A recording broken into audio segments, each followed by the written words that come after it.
연기법 한문으로 쓰면은 이렇게 씁니다. 그제 이건희 회장이 돌아가셨죠? 네. 예.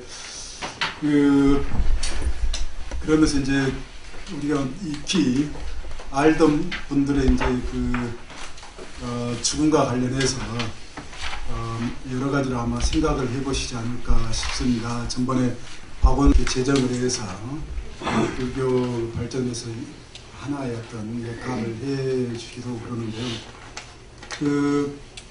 이제 죽음에 대해서 우리 불교의 근본 주제 중에 하나가 어떻게 죽음을 극복할 것인가 라고 하는 겁니다. 우리가 우리 주변에서도 또 당사자의 어떤 문제에서도 사랑한 사람의 어떤 죽음을 굉장히 애통해하고 힘들어 하기도 하고 또 뭐 금방 뭐죠 없었던 일처럼 그렇게 사랑하는 사람의 죽음도 이렇게 받아들이시는 그런 어떤 분들 굉장히 다양한 죽음에 대해서도 다양한 어떤 대응이라고 해야 되나 그런 어떤 모습들을 보여줍니다. 제 이렇게 주변에서 보면은요.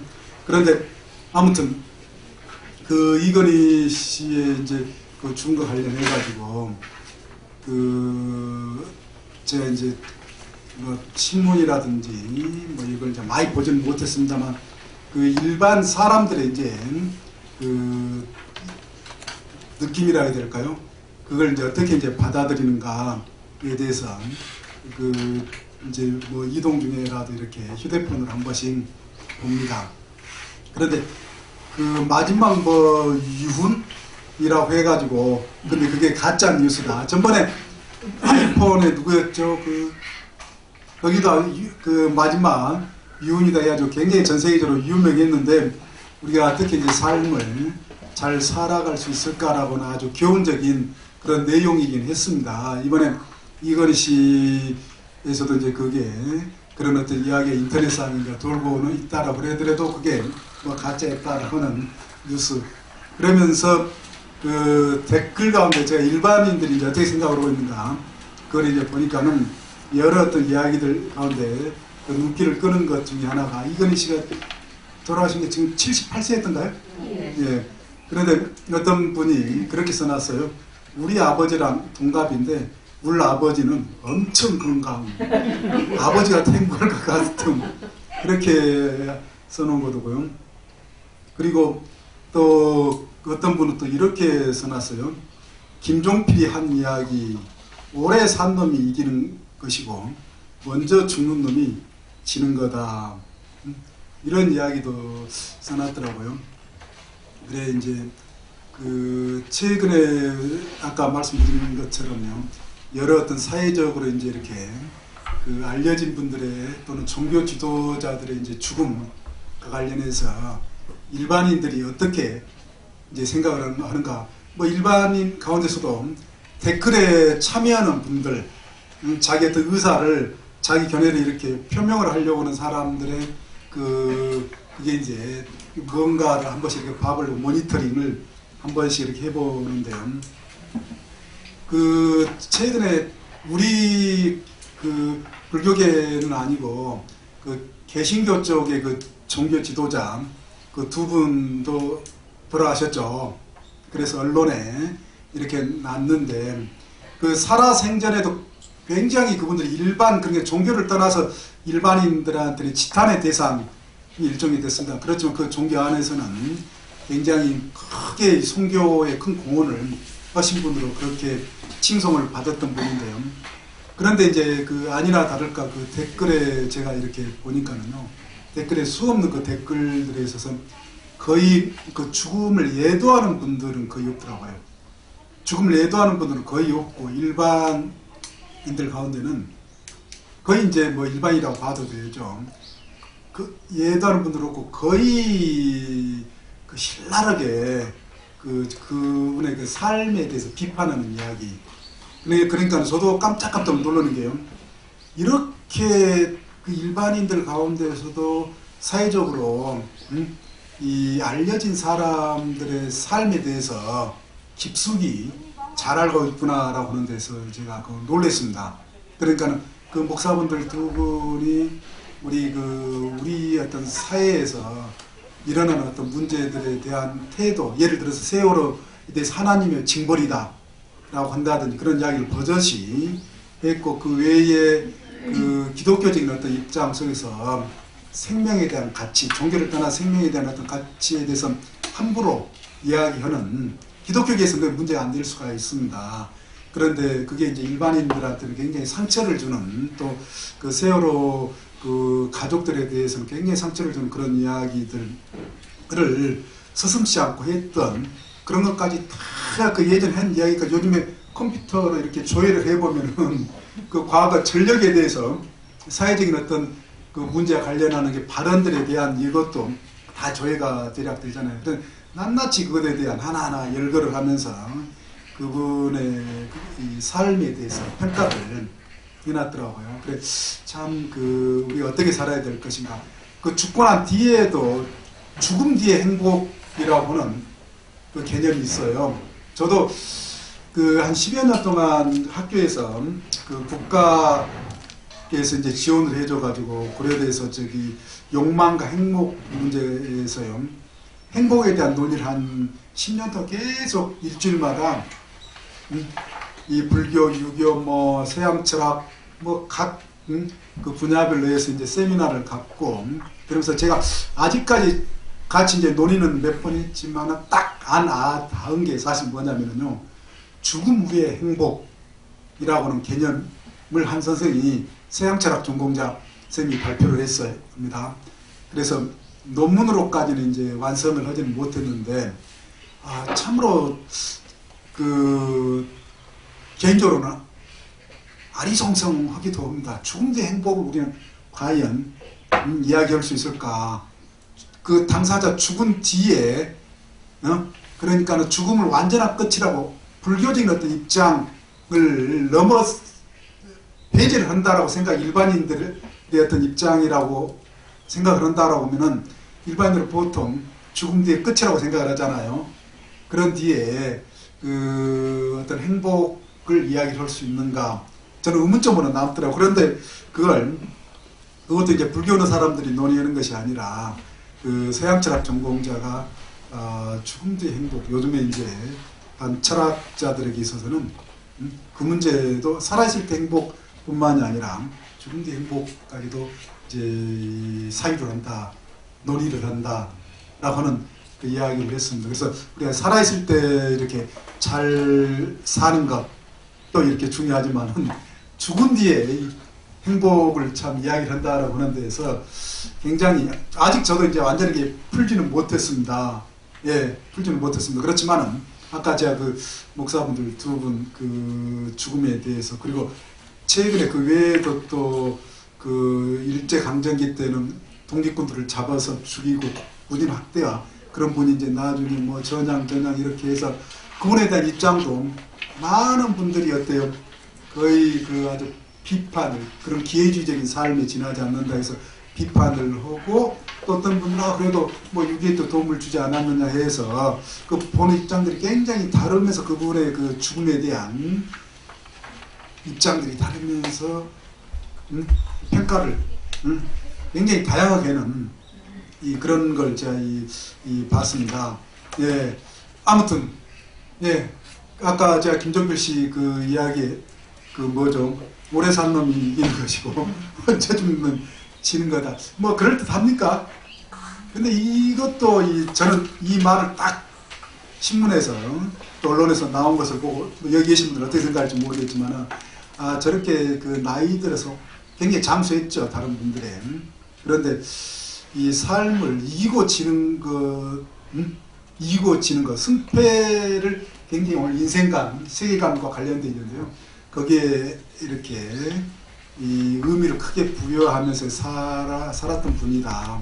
생존을 최우선으로 하고, 그래서 그러면서 그분의 어떤 삶을 이렇게 그 일제강점기에서부터 이렇게 쑥 보면 제가 뭐 많은 설명을 안 드려도 참 복잡한 생각이 저는 들더라고요. 그래 불교계 또는 그 학교에서 이제 선생들하고 그분에 대한 삶에 대한 어떤 평가를 하면서 굉장히 그 비판적으로 그 평가를 하는 사람도 있고 또 뭐 나름 삶의 어떤 그 처세적인 어떤 그런 어떤 면모에서는 또 뭐 긍정적으로 뭐 좋게 이렇게 평가하는 분들도 있는데 아무튼 이 죽음과 관련 해서 이제 그 사는 사람들의 삶까지도 전부 이렇게 이 평가가 되는데요. 그 제가 이렇게 또 그 오면서 불교 경전에 명종경이라고 하는 경전이 있습니다. 명이라는 게 우리가 명이 다한 경전이라고 해서 부처님의 그 이런 식의 경전 가운데 그 인도에서 가장 큰 제국으로 코살라라고 하는 그 왕국이 있는데요. 제국이 있는데 거기 그 왕이 한때 흙먼지를 다 뒤집어 쓴 상태로 부처님을 찾아옵니다. 그래서 왜 그렇게 흙먼지를 쓰고 찾아왔느냐 그러니까는 그 자기 나라의 그러니까 삼성과 이거리시와 같은 그런 큰 재벌의 사람이 죽었다라고 하는 겁니다.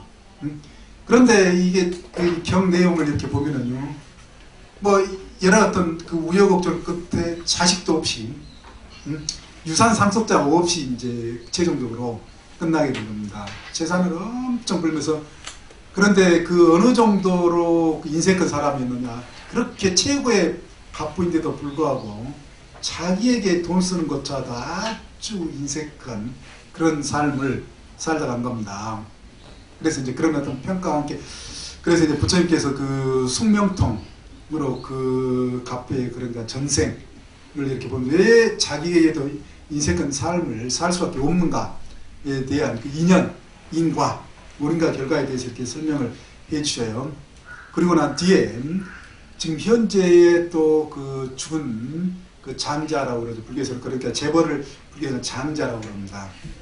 그 장자가 부처님의 그 천안통으로 어떤 세계의 몸을 받았는가, 지옥에 받았다는 겁니다. 왜 지옥에 받았는가라고는 그 이야기가 인연에 대한 인과법에 대한 걸 이렇게 설명을 해주시는 그 경전입니다. 그래서 그 코살라 왕이 그 이야기를 듣고 이 눈물을 흘리는 그런 어떤 장면이 경전에 나오는데요. 아무튼 명종경 삶에 대해서 다시 한번 생각해 볼 수 있는 그런 겁니다. 그런 내용에서 제가 시사적인 문제 관련해서 이제 말씀 하나 드렸고요. 우리 오늘 그 자료집 보면은 우리가 제1강에서 부처님 생애 자비와 지혜와 자비의 부처님에 대해서 공부를 보고 있습니다. 교재는 11페이지에서 펴서요. 공부를 전번 시간에 이 1시간을 우리가 그래서 공부를 했고 사실은 다 마치지를 못했습니다. 부처님 생애 그렇지만 다 우리가 나중에 또 시간을 들여서 공부를 하고 중단본 그 부처님 생애 공부를 하셔야 된다라고 했습니다. 나중에 아마 하시겠고요. 그 가능하면은 정장본 뒤에 부록까지 나온 두꺼운 걸 사서 보시는 게 좋습니다. 그래야 책이 너무 제가 보니까 교재로 어느 불교대학 같은 경우 보면은 정장본이 아닌 종이본으로 해서 이렇게 주면 책 펼쳐보기가 굉장히 힘듭니다. 펼쳐보기가 바로 또 뭐죠? 펴져 있는 것이 아니라 다시 원상태로 돌아버리고 굉장히 힘들더라고요. 그래서 가능하면은 정장본으로 사셔가지고 뒤에 이제 부록도 좀 보시면서 이 공부를 하시면 좋다라고 하는 것입니다. 부처님 생애 나중에 이제 공부를 더 하시니까 제가 이제 간략하게 전번 시간에 말씀을 드렸고 오늘 그 자료집을 보면은 그걸 꼭 우리가 이제 한번 또 시사적인 문제와 관련해서 말씀드리고 싶어서 제가 그 불교의 전도선언 기독교의 전도선언을 부처님 생애에서 비교를 한번 따져보기 위해서 가지고 왔습니다. 왜 제가 이걸 다른 데서는 잘 이런 비교적인 설명을 안 씁니다. 그런데 우리 그 인천 지역이 뭐예요? 그 불교로 봐서는 굉장히 오지라고 그렇게 불교계에서 이야기합니다. 다른 지역에 비해서 그 불교가 활발하게 활동을 하지 않는 지역으로 대신에 개신교가 굉장히 활발하게 활동하는 지역으로 그렇게 이야기됩니다. 그리고 다행히 이제 우리 수미장사에서 조연 스님께서 예주 스님께서 굉장히 이제 열심히 이렇게 활동을 해주시고 그러니까 이제 불교 그 기운이 조금씩 이제 변해져 가고 있는 것 같아요. 인천이요. 그런데 상대적으로 이제 다른 그 지역에 비해서 불교가 좀 약하다라고는 그런 평을 오래 전부터 했습니다. 그 이유는 뭐라고요? 개신교가 너무 그 열심히 활동을 하고 있기 때문에. 근데 왜 이제 개신교가 그 서쪽 지역에, 특히 인천 지역에 더 그 활발하게 활동할 수밖에 없었던가라고는 역사적인 맥락이 또 있습니다. 그것까지는 제가 이제 다 이렇게 말씀 못 드립니다만, 그렇지만 이제 이 지역적인 어떤 그 환경상 개신교 어떤 영향을 알게 모르게 더 받는다라고 하는 것은 분명해서요. 이제 알아야 우리가 이 포교 또 하고 또 주변에 개신교 교회 다니시는 분들한테 개신교 선교를 하려고 그러고 개종을 강요하는 경우도 많잖아요. 이럴 경우에 이 적절하게 이렇게 대응을 할 수 있다라는 그런 차원에서 제가 이 전도서는 이제 다른 데는 잘 이야기를 하는데 불교권만 이야기를 하는데 개신교들이 가지고 나왔다라고 하는 것입니다. 그 불교의 전도서는 부처님 생애에서 굉장히 중요하다. 부처님께서 이 60명의 제자들을 진리적으로 각성을 시키신 다음에 사방팔방으로 전도를 떠나보내신 겁니다. 원래 전도라는 말이 불교 말이라고 그랬죠. 그렇지만 개신교가 성경을 번역하는 과정에서 불교의 뭐 천당이라든지 뭐 전도라든지 장로라든지 뭐 전부 다 가져간 거예요. 왜 그랬겠습니까? 종교와 관련된 용어는 불교밖에 없으니까요. 그래서 불교 걸 이제 가져갔는데 하도 저쪽에 쓰니까 불교는 쓴다 안 쓴다? 잘 안 써버려서 이제 마치 인데 이제 우리 재산이 아니게끔 느껴지는 것, 그런 용어들이 많습니다. 아무튼 그 전도서는 굉장히 유명하다. 그렇게 그 60명을 떠나보내셨다. 그러시면서 이렇게 말씀을 하십니다. 비구들이여, 나는 인간 세계와 천상 세계의 모든 질곡에서 해방되었다. 자유스러워졌다. 해방되었다. 라고 하는 것은요. 질곡은 마치 수각과 같이 자신을 속박하는 것을 질곡이라고 합니다. 예, 수각과 같이요. 수각으로부터 자신을 옥죄이는 것으로부터 자유스러워졌다. 옥죄이는 것, 자기 옥죄이는 것 다 알고 계시죠? 불교 공부하시면서 자신을 속박하고 있는 것이 무엇인가? 그걸 이제 분명히 알아야 어쩐다라고요? 차츰차츰 자유로워질 수 있다. 자유로운 삶 원어입니까? 원어지 않습니까?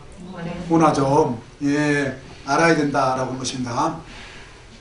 그대들 또한 나와 같이 모든 즐거움으로부터 자유롭다.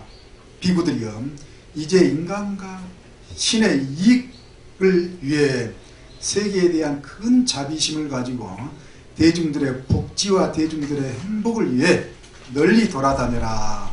여기서 제가 빨간 것으로 이익, 원래 말에 아타라고 해서 우리 한문으로는 이자로 번역을 해서 경제적인 어떤 이로 그렇게 알고 있는데요. 원래 미닝이라고 하는 영어로 서양 사람들이 미닝, 경제적인 이익을 의미하는 것도 있습니다. 그게 그러니까는 자신에게 의미가 있는 것, 자신에게 의미가 있는 것은 뭐예요? 이익이 있다는 겁니다. 이로운 것이 있다. 그게 경제적인 것이 됐든 어떤 것이 됐든 간에요. 정신적인 것이 됐든 간에. 그래서 이제 우리가 혼돈해서는 안 된다. 이익이라고 번역을 한문으로 이익이라고 했는데 원래 말은 뭐라고요? 아트하고 의미라는 말. 정신적인 의미. 우리 삶의 의미라고 그렇게 생각하시면 됩니다. 지금도 그렇지만 우리가 삶의 의미를 제대로 따져보면서 살아야 못해요? 먹고 살기 바쁘다고? 그렇죠. 그래 부처님이 더더군다나 우리 고대사에서 2600년 전에 우리 인류에게 내가 나의 어떤 삶의 인간의 어떤 삶의 의미에서 그렇게 깊이 요모저모로 따져 봤을까요? 못 봤을까요? 못 해봤을까요? 쉽지 않았다. 그렇지만 부처님께서 삶이 의미, 이 세상에 태어나서 살아가는 그 의미를 분명하게 따져보면서 사는 삶이 되도록 하라고 누구를 보냈다라고요? 제자들을 떠나보냈다. 그래서 불교도들이 해야 될 것은요, 자신과 남의 삶의 의미를 좀 더 좋은 삶이 되도록, 가치 있는 삶이 되도록, 의미로운 삶이 되도록 하는 것이 불교의 목적이다라고 하는 것입니다. 여기 오신 것도 그렇지 않습니까? 다른 지금 경쟁적으로 사회에서는 한 푼이라도 뭐 더 벌어서 살려고는 그런 아주 생존 경쟁의 시대에 그래도 삶의 의미를 따져보기 위해서 일손을 잠깐 놓고 지금 오신 거잖아요. 다른 것도 뭐 놀 수도 있고 그러는데도요. 다른 데 안 가시고요. 예. 그리고 이제 이 자비심을 가지고 불교의 아주 큰 주제는 자비심이라는 것입니다. 사람들을 측은하게 여기는, 근데 우리는 사람들의 측은하게 여기는 것보다 보통 사람들은 어떤 마음이 욕망의 대상으로 사람을 간주를 하거나요. 아니면 경쟁의 대상. 남이 잘 되면 그 꼴을 잘 볼 수 있다 없다? 예, 경쟁의 대상, 이 무한 경쟁. 남이 잘 되면 상대적 박탈감을 받아서요. 이 우리 삶이 편하지 않는 그런 삶으로 좀 떨어져 버린 겁니다. 우리가요. 예, 그래. 그렇지만 불교적인 눈은요, 남을 불쌍히 여길 수 있는 마음을 가질 수 있어야 된다라고 하는 것입니다. 예, 욕망의 대상이 아니라요, 경쟁의 대상이 아니라. 그렇지만 쉽지 않습니다. 자기가 커져야만이 그렇게 보일 수가 있다라고 하는 것입니다. 항상 커지지 않으면 항상 상대는 욕망과 경쟁의 대상으로밖에 나타나지 않는다. 자비심. 예, 이게 불교의 부처님과 같은 그 삶의 모습이죠. 그렇지만 아주 그 중요한 주제입니다. 불교에 자비의 마음을 가지고 살 때야만 우리는 행복해진다 라고 하는 것. 그리고 대중들의 복지, 히타라고 했습니다. 바우자나라는 말이 반복되는데요. 요즘에 우리가 복지 얼마나 말을 많이 합니까? 예, 그래서 이미 부처님께서 복지를 말씀하셨다. 이제 와서 우리는 이제 복지를 이야기한 겁니다. 그리고 대중들의 행복을 위해서 널리 돌아다녀라. 불교의 목적은 전번에도 첫 시간에 제가 이고등락 말씀해 드렸지만은 락수카라고는 빨간 글씨로 그렇게 되어 있죠. 이 불교의 주제는 정신적인 의미를, 우리의 삶의 의미를 분명히 따져봐서 우리의 삶의 복지와 행복을 위한 것이 바로 이 불교의 목적이다라고 그런 것입니다. 예. 그리고 나서 이제 부처님께서 뭐예요? 두 사람이 한 길을 가지 말라. 한 사람이라도 더 구제하시려고는 이런 염원이 이렇게 담겨 있습니다. 이게 이제 두 사람 한 길로 가지 마라. 비구들이요, 처음도 좋고 중간도 좋고 마지막도 좀 조리 있고 적절한 표현으로 법을 잘 설하라. 그리고 안팎에 있어 무엇이 순수하고 완전한 행위와 삶의 완성인지를 보여주고 설명하여라.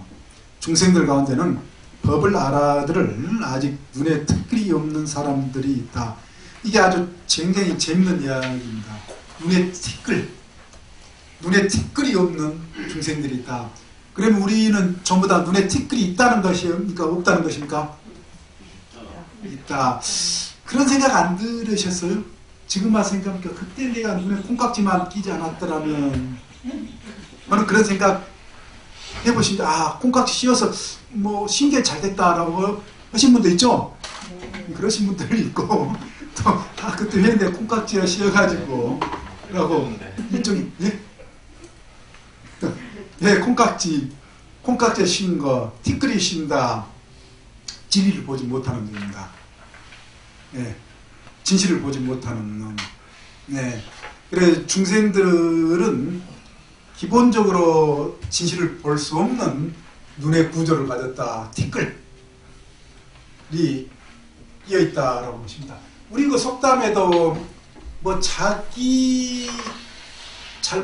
자기는 못 보는 것은 뭐 대들보, 자기 눈에 들은 대들보는 대들보는 못 보고 다른 사람이 뭐 티끌은 본다라고 그런 속담 있지 않나요? 예, 우리에게도 그런 비슷한, 그래서 우리가 이 세상을 보는 데 있어서, 삶과 세상을 보는 데 있어서 이 얼마나 조작, 왜곡되면서 보고 듣고 경험하는가. 예, 그 수준, 조작, 왜곡 수준, 예, 여실직연이라고 그럽니다. 불교에서. 그렇지 않고 볼 수 있는, 진리를 볼 수 있는, 그러려고 그러면은 이 티끌을 걷어내는, 즉 번뇌를 걷어내는, 그게 됐을 때에 진리는 드러나게 돼 있다라고 하는 것입니다. 네, 이게 이제 불교 명상, 불교 선정에서도 가장 중심 주제입니다. 자신의 눈에 끼어 있는 티끌을 차츰차츰 제거하는 것.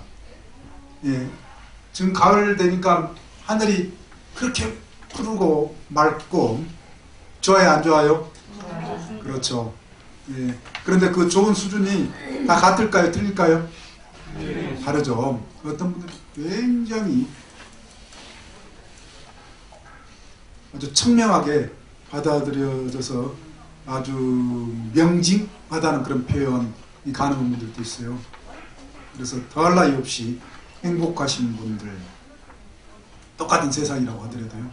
가을이 좀 더 맑고 높고 푸르다라고 하지만은 그렇게 이 세상을 받아들이는 데 있어서 그 수준이 다 다를 수가 있다라고 하는 것입니다.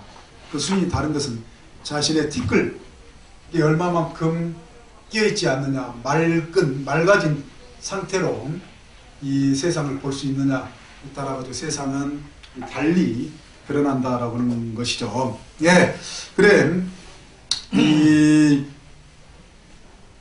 그들이 법을 듣지 못한다면 이 구제받지 못하고 퇴보할 것이다. 그러나 법을 들으면 곧 이해하고 깨달아 나아가게 될 것이다. 비구들이 나 또한 법을 설하기 위해 우르벨라 세나니 마을로 갈 것이다 해서요.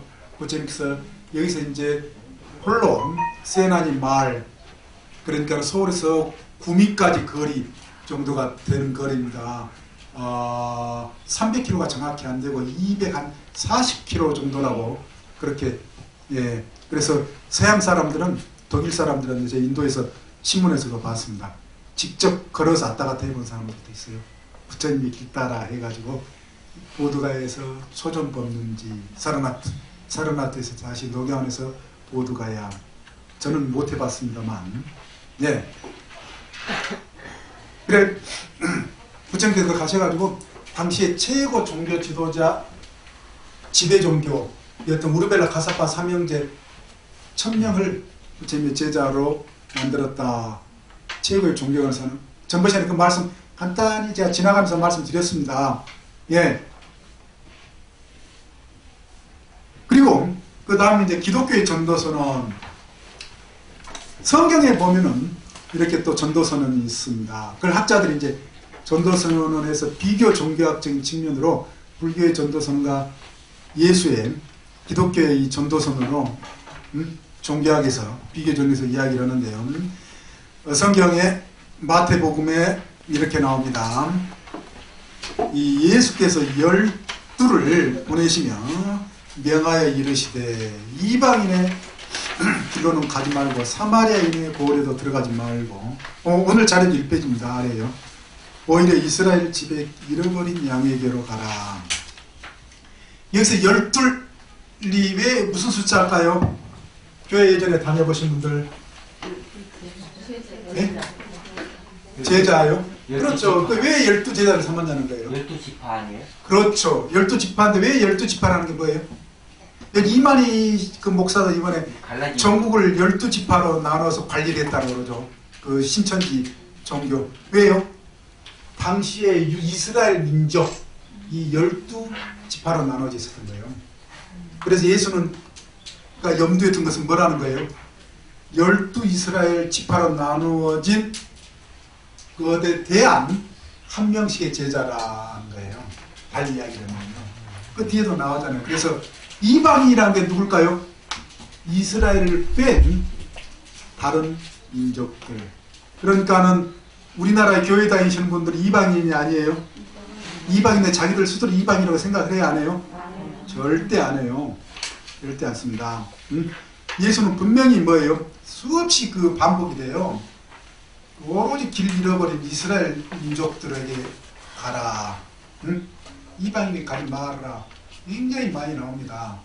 그런데 요즘에 우리나라라든지 그래 종교 이제 이게 한번 그렇게 되면은요 제대로 티끌이 끼어가지고요 볼 수가 없습니다. 제대로 들어오지 않아요. 예. 가면서 전파하여 말하되 천국이 가까이 왔다 하고 천국이 정말이 가까웠다는 거예요. 그러니까는 우리 성경을 보면은요 저도 한때 교회를 다녀본 적이 있습니다. 얼마나 종말이 임박해 있는 것처럼 엄청나게 그게 강조가 되어 있습니다. 그러니까 곧장 종말이 올 것처럼 생각한 겁니다. 그래 예수는 뭐라 그런 거예요? 이 12지파 다 돌기 전에 종말이 올 것이라고 선언을 한 거예요. 그런데 문제는 뭐라고요? 오지 않아 버렸다라는 것입니다. 문제는요. 그리고 그 뒤로부터 기독교 역사에서 뭐예요? 이제 그 가장 큰 충격을 먹은 거예요. 요즘 젊은 사람 표현으로 예수를 믿고 종말이 온다라고 했는데 안 와버리니까 그래가지고 이제 큰 충격을 받아서 탁터져버리다가 이제 다시 또 스멀스멀 잡을 끈이라고는 이제 그 당시 이스라엘 사람들은 그것밖에 없으니까요. 다시 몰려들어가지고 계속 종말을 다르게 해석합니다. 해몽 풀이처럼요. 귀에 걸면 귀걸이 뭐예요? 코에 걸면 코고이식으로 우리나라에서 10여 년 전에 뭐라고요? 우리나라 10여 년 전에 시한부 종말론 나왔었잖아요. 누구 목사였죠? 여러 목사들 인도에서까지 왔어요.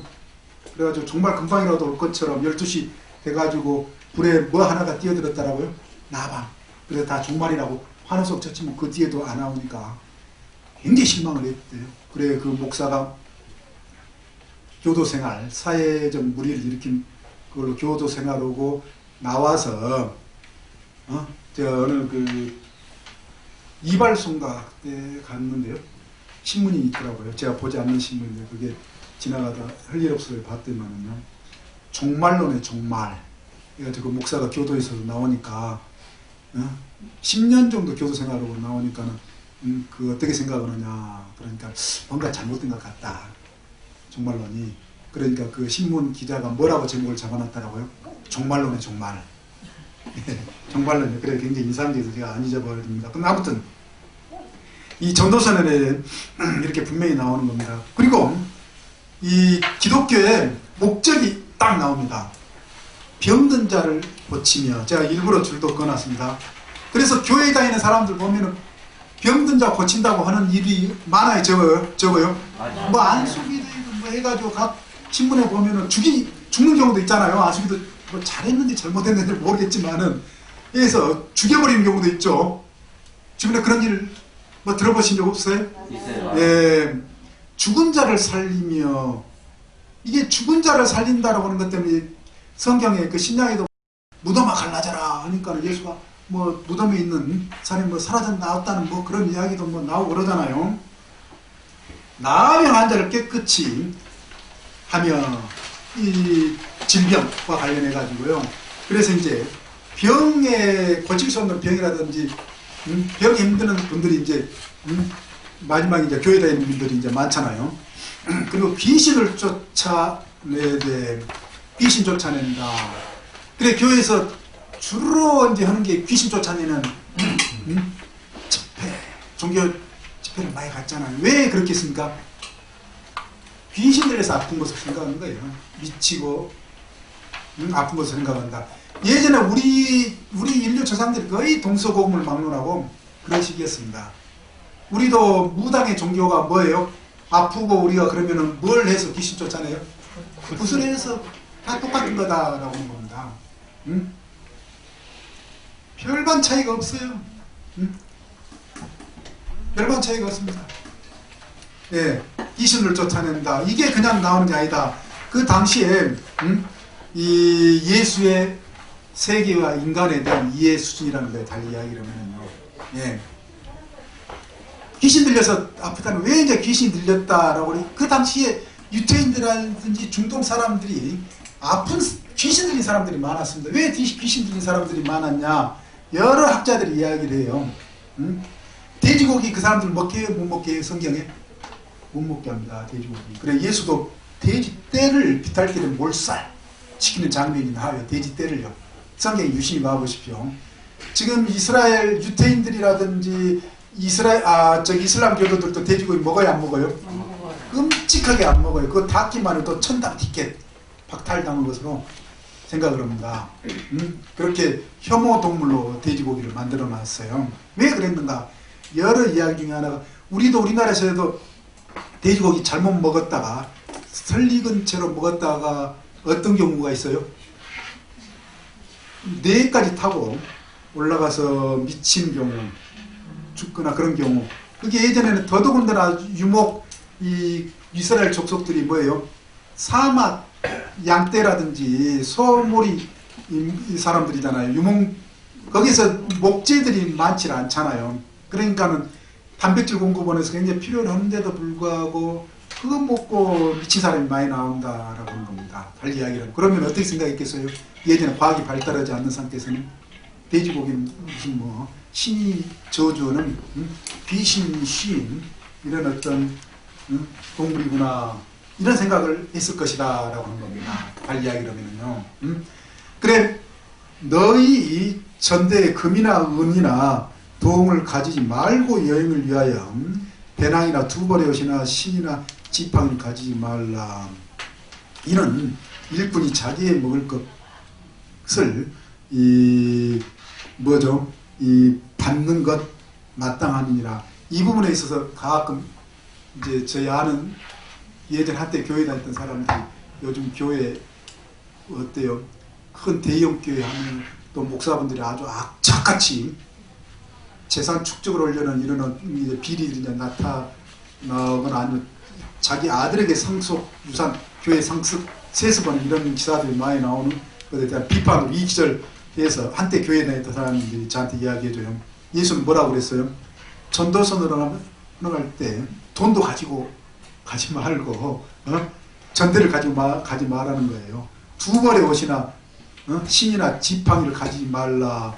이런 정도로까지 이야기를 했는데 예수의 말 듣는다는 거야? 안 듣는다는 겁니까? 안 듣는다는 거에 달리 이야기를 하면은요. 예. 원래 그러니까 왜 이런 이야기를 했겠어요? 내용은 금방 종말이 임박하기 때문에 그 필요 없다는 거예요. 사실은요. 내용인지 그렇습니다. 예. 기독교의 그 원래 내용은요. 예. 그래 어떤 성이나 마을에 들어가든지 그 중에서 합당한 자를 찾아내어 너희가 떠나기까지 거기서 머물라. 자기를 합당한 자를 받아주는 그런 경우 박해하지 않는 사람을 말하겠죠. 뭐 종말이 금방 왔다고 한다고 하더라도 믿어주는 그 집에 들어가면서 평안하기를 빌라. 너희에게 돌아올 그 집이 이에 합당하면은 너희 빈 평안이 거기에 임할 것이요 만이 합당하지 아니하면 그 평안이 너희에게 돌아갈 것이니라. 누구든지 너희를 영접하지도 아니하고 너희 말을 듣지도 아니하거든 그 집이나 성에서 나아가 너의 발에 먼지를 떨어버리라. 받아주지 않으면은요, 믿어주지 않으면 어떻게 해버리라고 하는 겁니까? 집이나 성 나가서 그 집에 그 성에 묻은 신발에 묻은 먼지까지도 그냥 털어버리라는 거예요. 예, 이런 이야기들. 예, 내가 진실로 너희에게 이르노니 심판날에 소돔과 고모라 땅이 그 성보다 견디기 쉬우니라. 굉장히 무섭도록 이렇게 은장도 마지막에 이렇게 나왔습니다. 아무튼 그래 이제 이게 지금 우리가 교회 기독교가 사랑의 종교라고 이렇게 포장이 사실 돼 있죠. 유럽을 거치면서요. 그런데 실제 성경상에 나타나는 기독교의 모습, 기독교의 목적이다라고 하는 이걸 우리는 비교 종교적인 차원에서 이 불교의 목적, 기독교의 목적이 무엇인가 한번 생각해 볼 필요가 있다는 것입니다. 왜요? 지금 우리 이 교회, 특히 이제 인천 같은 경우 개신교 세가 이제 센 상태에서 우리가 한번 비교적으로 따져봐서 대응을 할 필요가 있다. 예, 여기까지 일단 말씀드리고요. 그런데 이거 곰곰이 보면은 우리의 무당의 종교, 개신교에 무당의 종교가 별반 차이가 있어요, 없어요? 예, 별반 차이가 없죠. 귀신, 병든 자하고 귀신 들린 자하고 관련되어 있는 무당의 종교가 그거와 관련해서 무교가, 전 무교라고 그렇습니다만 무속이 이루어지잖아요. 행해지잖아요. 과거에도 그렇고 지금도 그렇고 별반 차이가 없다라고 하는 것입니다. 그래서 학자들에 따라서는 우리나라의 개신교가 급성장하게 된 배경 중에 하나가요. 무교와 무속과 관련해서 주장하는 학자들이 있습니다. 기독교가 깊이 빠른 속도로 한국 사회에 이 선교가 될 수 있는 배경 중에 하나가 한국 사람들의 그 무속에 익숙해다는데, 대체 보니까 예수가 많은 것도 비슷하고 기독교에서도 그걸 미신이라고, 경쟁 종교 입장에서 미신이라고 치부를 하면서도, 매도를 하면서도 어때요? 자신들도 사실 똑같은 종교의 행위를 해오면서 이 기독교 세를 늘렸다라고 하는 것입니다. 달리 이야기를 하면은요. 예. 25페이지가 아니라요. 예. 그 21페이지. 부처님의 덕성 하면은 우리 부처님 생애에 이어서 이 부처님께서는요, 부처님의 덕성으로는 18가지가 있다. 21페이지입니다. 우리 교재 21페이지입니다가 18가지가 있다라고 하는 것입니다. 부처님 덕성으로. 그걸 18불공법이라고 그렇게 이야기합니다. 예, 18가지 불공, 다른 존재들과 공유하지 않는 이 불공법이라고 그래서요. 첫 번째가 뭐로 되어 있습니까? 심력. 두 번째가 뭐로 되어 있어요? 예, 너무 빨리 공복은 것이 뭐입니까? 예, 사무소심. 그리고 세 번째가 뭡니까? 삼명주. 네 번째가 뭡니까? 대비. 이렇게 해서 총 하면 몇 개일까요? 18개. 예, 수치상으로. 예, 그래서 18가지 다른 존재와 공통되지 않는 부처님만의 덕성이다. 여기는 제가 지금 이거 제 원래 전공이다. 박사학위 제 논문 주제예요. 부처님은 어떤 분이신가? 제가 오랫동안 9년을 무려 아주 집중을 해서 쓴 겁니다. 그래서 좀 많이 이야기하고 싶지만은 이야기할 수가 없습니다. 시간이 굉장히 한정되어 있기 때문에 대략 원론만요. 심력 부처님만이 가지고 계시는, 아까는 말씀드렸듯이 부처님은 부처님 스스로 또는 다른 모든 존재들, 예를 들면 전생, 과거생을 보면은 딱 보면은 다 보신다. 그리고 죽고 난 뒤에 또 이 사람이 또 여기 계신 보살님, 거사님이 얼마 뒤에 죽으면은 어떤 몸을 받을지 부처님 보면은 아신다, 모르신다? 아신다. 딱 보면 안다라고 하는 겁니다. 딱 보면은 그 주변에 딱 보면은 그럴 것 같다라고 하는 사람, 역시나 하는 경우 있던가요, 없던가요? 그런 경우도 있죠. 그런 경우처럼 우리는 이제 추리에 의해서, 그것도 인과에 의한 추리죠. 그 사람의 평소에 어떤 봐왔던 것에 대한 그런 것처럼 부처님께서도 인과법을 통하신 그 진리를 깨우치신 부처님께서 딱 보면은 안다라고 하는 겁니다. 우리는 죽고 난 뒤에 어떤 몸 받을지 이제 알아요, 몰라요? 몰라요. 근데 이제 우리 불교대학에서 공부를 하면은요, 대략은 알게 된다. 질문 하나만 예, 딱 예. 그 지점에서. 네. 그러면은 그렇게 잘 아는데 왜 자기 자신이 제자 춘다가 준 그 음식을 먹고 피를 토하고 돌아가셨는지 예. 그렇게 잘 아시면서 알고 드신 겁니까? 예. 예. 굉장히 어려운 질문. 예. 그 부분에 대한 그 논쟁은 예, 그 부분과 함께 또 여러 가지가 이 정론이 될 수가 있어요. 부처님은 원래 이 일겁을 사실 수가 있는데도 불구하고 또한 일겁을 사시지 않고 80세를 사셨다라고는 등등의 그런 어떤 경우가 이제 이 불교학에서 논쟁이 됩니다. 그걸 이제 이 사바뉴라고 해서 전지 개념, 예, 불교에 이 이제 보통 종교가 기독교라든지 자이너교, 니간타나타부타라든지 전부 다 이 종교 지도자는 자기들은 세상의 모든 이치를 다 안다라고 하는 그런 어떤 이 주장을 해서 이미 부처님 시대 때 논쟁이 된 겁니다. 부처님과 자이나 교도들과 이 바라문교. 그래서 예를 들어 똑같은 질문에 그런 초기 경계를 이미 어떤 이야기가 나오냐면요. 탁발을 하러 갔을 때게요. 탁발을 하러 갔을 때게 자이나교 승려들이나 불교 스님들 같은 경우, 승려들 같은 경우 탁발을 가서 어떤 경우가 발생하느냐. 이 마을에 내려갔다가 개한테 물려는 경우가 있다라고. 그러면은 만약에 개한테 물릴 줄 알면은 왜 가느냐? 그래서 그 전지가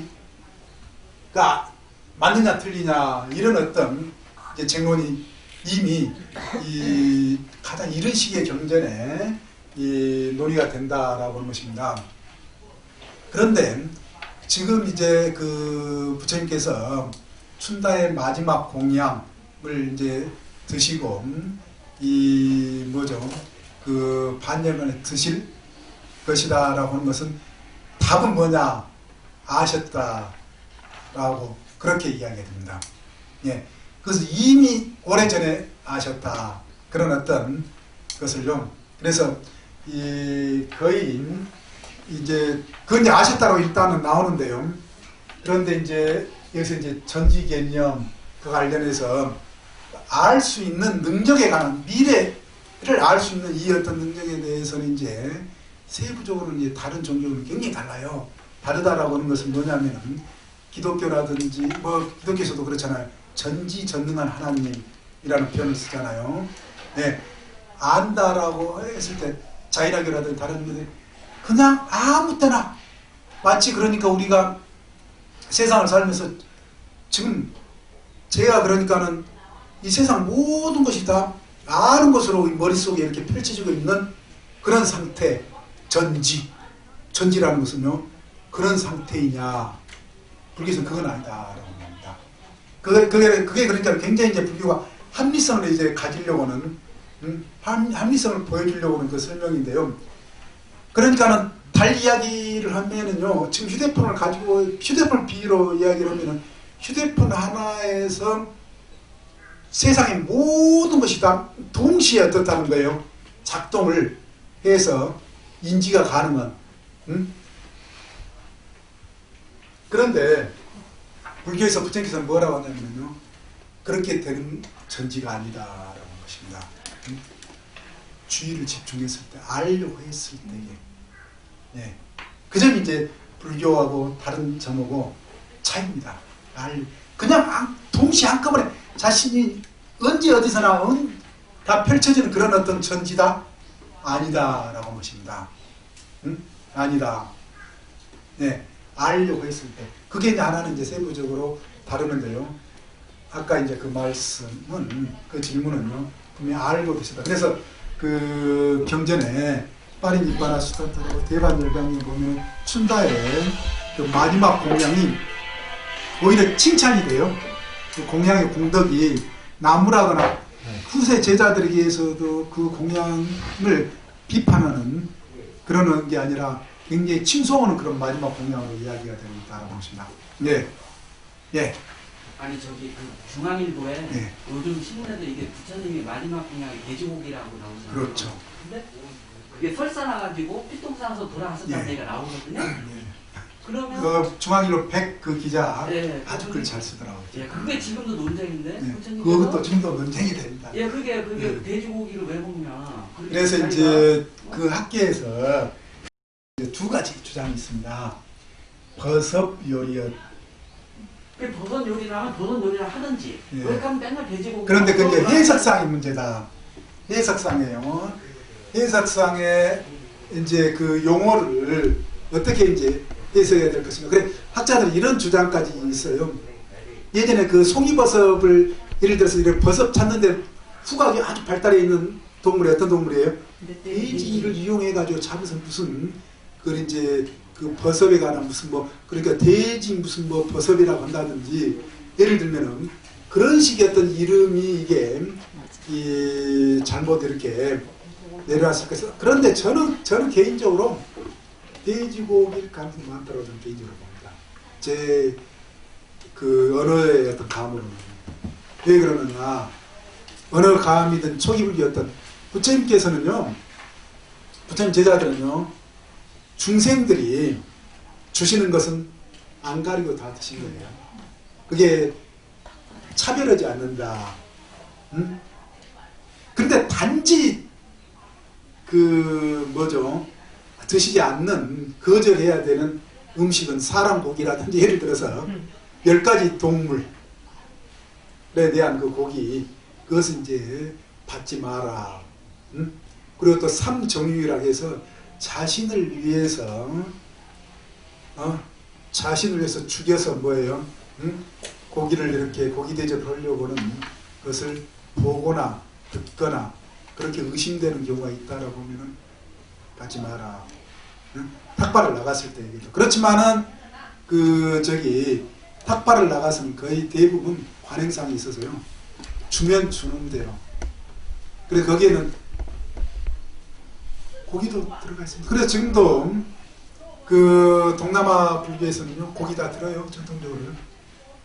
저도 동남아 전에 있으면서 절 안에서도 고기를 든 적이 있습니다. 명진 스님도 드십니다. 예? 명진 스님. 명진 스님. 아 명진 스님도요? 네. 그랬을 수 있죠.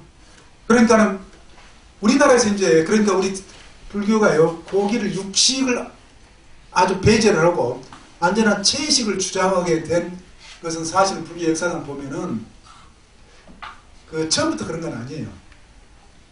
대승불교 때부터. 대승불교 때부터. 정확히 이야기하면요.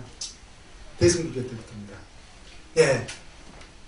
아니 그 마지막 요리 있잖아요. 예, 예, 예. 그걸 한자로 하면 그게 전단수이잖아요. 예, 예. 근데 전단수이 이해할 때 예, 예.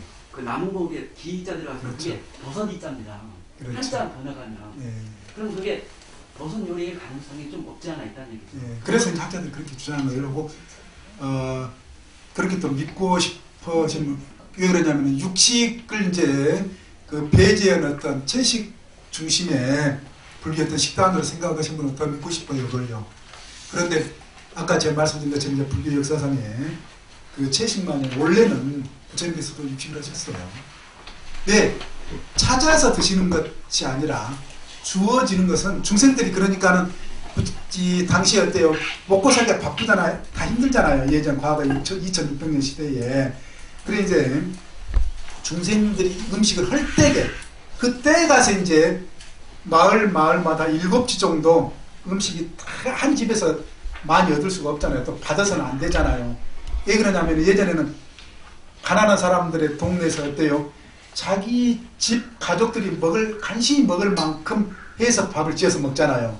그래서 조금씩 덜어서 준 거예요. 이 탁발자 그러니까는 스님들이 오면은 이제 집 앞에 그냥 그 탁발을 바루를 들고 말하지 않고 침묵을 지키면서 그냥 대문에 서 있습니다. 그러면 알아서 그리고 인기척이 없고 전혀 뭐 음식이 없으면 그냥 좀 있다가 전혀 안 하면 그냥 다른 집으로 가면 되는 거예요. 그렇지만 그 인기척을 느끼고 말은 전혀 하지 않더라도요. 그러면 이제 자기 음식을 보고 있는 중 다 했거나 아니면 다 먹고 난 음식, 주로 이제 먹고 난 음식인 경우에 이제 많이 가요. 먹고 난 음식, 여분의 음식, 그걸 이제 받아 자셨다라고 하는 겁니다. 지어서도 이제 드리기도 하는 경우도 있어요. 그런 경우는 초청, 부처님을 초청을 해가지고, 그걸 이제 청식이라고 전문 용어로. 그래, 청식에 대한 조건도 있어요. 중생들이, 그러니까 제자들이 청식을 경쟁적으로 하면 안 되잖아요. 부담되잖아요. 그러니까 그것도 조건이, 계율적으로 조건이 있습니다. 굉장히 조건들이 엄해요. 근데 중요한 것은 뭐냐? 중생들이 먹고 남은 음식, 이거나 이미 준비된 음식, 거의 대부분 이제 준비된 음식이에요. 그렇기 때문에 여기에는 뭐 좋은 것 나쁜 것 따져서는 안 된다. 규칙 하나가 분명한 것은요. 좋고 나쁜 것 또 자기 입맛에 아주 고를 수도 없다. 주면은 주는 대로. 그래, 저도 잘 찾아서는 안 먹어요. 뭐든지 주어지면 집에서 해주는 대로 막 다른 먹지. 제가 어떤 음식, 저도 습관이 제 뭐에서 특별히 음식에 대해서 그런 어떤 습관이 있는데 저도 아무튼 그렇습니다. 이 부분은 그 전단수의를 이제 버섯과 관련해 가지고 버섯이라는 그 용어가 한문 번역으로 들어있기 때문에 또 그 빨리 용어에서도 그럴 만한 소지가 없는 건 아닙니다. 그렇지만은 이제 우리 불교 입장에서는, 현재 불교 입장에서 설마 부처님께서 돼지고기를 자시고 그 이질에 걸리셔서 반절말로 드셨을까? 예? 라고 하는 그런 어떤 의아스러운 그런 어떤 생각을 하실 수가 있죠. 그런데 사실일 수 있어요. 저는 사실일 수 있다고 저는 봅니다. 부처님은 몸의 문제에 있어서는 있잖아요. 거의 중생들로 비슷한, 전번 시간에도 제가 한번 말씀드렸는지 모르겠는데요. 이 불교의 주 핵심은 뭐냐? 제2의 화살이다. 제2의 화살. 우리가 몸과 마음의 문제로 우리의 어떤 생명을, 인간을 이야기를 할 때요. 이 뭐에 더 중점이 놓여 있다라고요? 마음의 고통의 문제, 생로병사와 관련해서 고통의 문제에서 몸보다는 이 마음의, 물론 몸의 고통이라고 해도 마음을 어떻게 쓰느냐에 따라서 그러니까는 다를 수는 있겠죠. 그 경우 그게 이제 많이 이야기가 됩니다. 마음을 중심으로 해서 이야기가 됩니다. 그렇지만은 몸으로 일어나는 일은 중생이나 부처님이나 제가 봐서는 크게 이게 뭐 차이가 있다라고 부처님께서 말씀하시는 않으셔요. 크게. 그래서 부처님께서도 경전에 이미 허리가 아프시다. 네, 그 허리 통증이 상당히 마지막에요. 통증이 심하시다. 그래서 제자들이, 사람들이 모이면은 부처님께서 설법을 하시는 게 아니라 누구에게 설법을 부탁해요? 아난존자나 사리부리나 다른 제자들이. 그러면서 부처님께서는 마치 사자처럼 오른쪽을 땅에 대시고 천을 까시고 이 제자가 설법하는 모습을 보셨다라고 하는 그런 장면들 많이 나와요. 만약에 부처님께서 이제 또 자선을 많이 하셔서 그러시는지 허리 통증 이야기하십니다. 만약 이게 종교에서 그런 성인이 몸에도 아무런 고통도 없고 뭐 질병도 없다라고 하면 후세 불교하는 사람들은 어떻게 했어요? 그거 고쳐버릴 수도 있겠죠. 조작해버릴 수도 있겠죠. 그런데 바꾸지 않았어요. 그럼 부처님 통증에 관한 그때는 부처님도 의사 지박하에게 치료를 받았습니다. 그냥 뭐 구술해가지고만 낫는다거나 그런 방법이 아니에요. 그냥 아프시면 부처님께서 약을 드시거나 진기약이라고 하는 약을 드시거나 치료를 받으셨습니다. 그냥 무조건 그냥 뭐 기도하면서 한다든지 뭐 구슬하면서 한다든지 이런 식이 아니라는 겁니다. 초기불교에서도 그거 분명히 보여주셔요. 예, 여기까지. 지금 5분이 돼버렸는데요. 네. 네. 그렇죠. 아까 우리 질문을 굉장히 아주 좋은 질문들 많이 해주십니다. 이렇게 질의응답 속에서 공부를 하면은 좋을 것 같아요. 방금 전에 또 아까 질문해 주신 교사님께서 부처님 업과 윤회에 관한 어떻게 무아인데 어떻게 이제 윤회가 가는 이렇게 그런데 나중에 우리 교재 후반부에 이제 그 문제가 인과 문제 관련돼 있습니다. 그래서 나중에 보니까 우리가 수업 순서가 있습니다. 아무튼 나중에 그렇지만은 우리가 그 수업 내용과 관련해 가지고요. 그 질문들 의심나는 부분, 의문나는 부분 있으시면은 질문해 주시면 좋죠. 그리고 또한 같은 그 도반 옆에 같이 공부하신 분들하고 끊임없이 서로 이 논의를 해봐야 됩니다. 혼자 그냥 속으로 막 의문을 품고 계시지 마시고요. 이 끊임없이 이 같이 법에 대한 논의를 해볼 수 있어야 됩니다. 그게 이 공부법입니다. 그게 불교는 이 세 가지 공부 방법, 전번에 시간에 제가 말씀드렸을 것입니다. 문사수, 처음에는 많이 듣고 듣는다, 많이 듣고 읽고, 그래 들을 문자, 예전에는 이제 주로 듣는 방법이었죠. 그리고 그 들었던 바를 사유를 한다. 사유를 하니까 어때요? 그런 의문, 의심도 생기고 그렇죠. 그렇잖아요. 우리가 전담, 저 부처님 마지막 반열반과 관련된 음식에 대한 문제도 사유를 통해서 염호점으로 따져보는 것도 있게 되는 겁니다. 진리에 대한 따져보는 것도 어서서요. 다 이렇게 따져보게 됩니다. 그리고 나서 마지막으로 수행을 합니다. 실천의 문제입니다. 본격적으로 이제 자기 몸을 완전히 바꾸고요. 자기 몸과 마음을 개조시키는 겁니다. 점차적으로.